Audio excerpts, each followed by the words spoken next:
So one of the panels that I've been really looking forward to is quite selfish one, Beauty Pie. Um, so thank you, Beyza, for bringing the lovely Chandni. Would you like to introduce yourselves? Beyza, if you go first. Yep, I'm Beyza. I work at Genius, and what we do essentially is we automate repetitive customer service tickets. So, retailer brands specifically that we work with, what our AI does is through generative AI and process automation, we automate around 30 to 80% of recurring tickets that retailers get. Yeah, and we work with Beauty Pie, which is so fun. Hey guys, oh, sorry, that was a bit loud. Hey guys, I'm Chandni. I head up our global member happiness at Beauty Pie. If you've not heard of us, we're a disruptor in the beauty industry. We cut out the middleman, bring you the same luxury products without the markup. I was a customer for 2 years before I joined, so I'm not making it up. Hopefully there's a few members here in the audience. I see a few head shakes. Hey. So we've been working with DigitalGenius to continue to provide the best customer service whilst automating a lot of the repetitive queries. Before we start, could you give us a bit of description around your job title? It's an interesting one, isn't it? Yeah. Yes, so as a member-based company, obviously member happiness is key for us, and what better title would fit member happiness than actually member happiness? So essentially I work with all different departments, make sure that we get onto their roadmaps.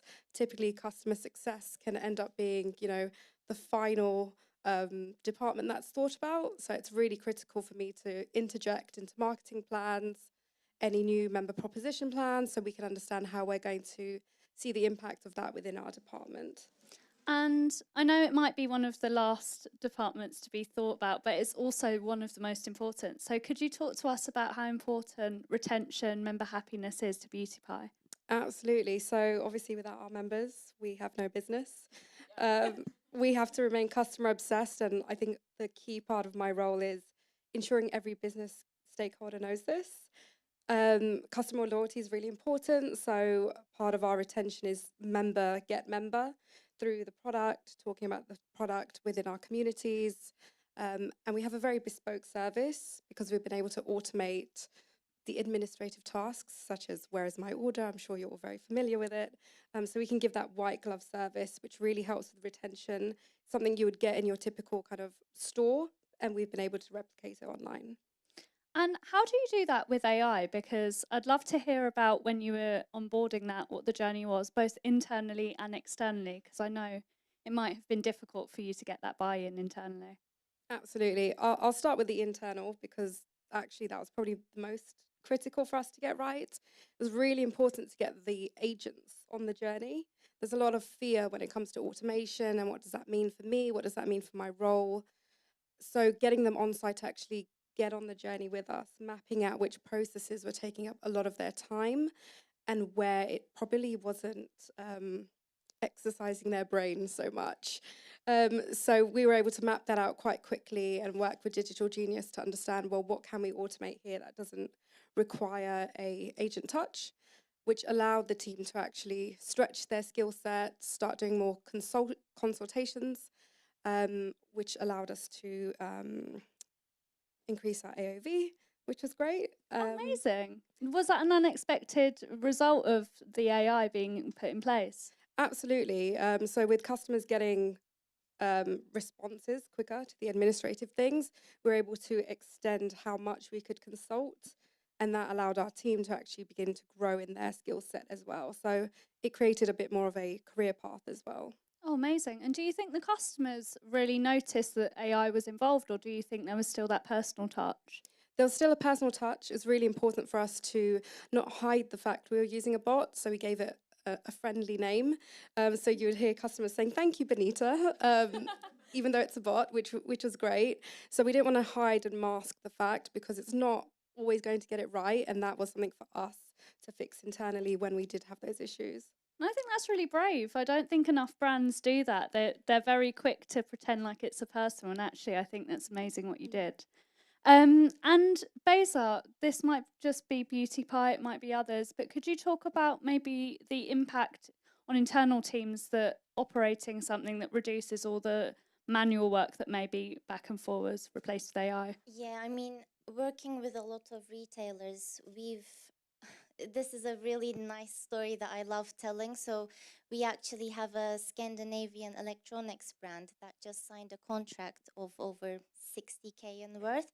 And the only reason that they re-signed with us was because actually having AI that automate these processes, these boring, mundane tasks, it improved their agents' mental health, which is a really, really interesting thing, right? It's an interesting find for us as well. We've never heard that before. But when you think of it, a large retailer brand, your agents come on a Monday, they don't have any backlog to work through, which is an amazing thing. And it has helped their mental health. You know, we always talk about our solution as an external thing, but it has a lot of internal effects as well. Mental health was a interesting find for us. Yeah. Amazing. And could you talk about maybe some other customers that use Digital Genius? It'd be great to get some thoughts. Yeah, I mean, I love talking about a luggage brand that we work with, Antler. So after deploying us, I think a lady had a warranty issue with one of her luggages, and she got through the whole process with our bot. Although it says Antler the bot at the top of the chat, because it was so seamless due to generative AI and pulling all the data simultaneously, it gave a personalized response. She got, I guess, so hyped that it was solved so quickly. She got onto Trustpilot and gave them a review saying, "I didn't know you guys were working on a Sunday. Thank you so much."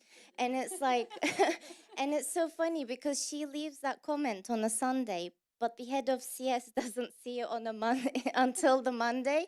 So when he comes back to good reviews, although they haven't been working and active as human agents, it's an amazing thing, you know? One of our partners, Reviews.io, is here, so we love reviews. They massively increase conversion rate. But also, they're just great. Do you also have really positive reviews for your customer service? We do, and we often get customers who don't realise they're speaking with a bot. And like you mentioned, it's really great for the agents to come in where the bot has maybe done half of the work. So we also do like part automation where the bot has gathered all the information, all the data. And then the customer's leaving just a great review for both like kind of the combined hybrid approach. I was talking to you the other day, and actually, Beyza, you was telling me that they purposefully delay responses so it sounds a bit more human, which I actually thought that was incredible.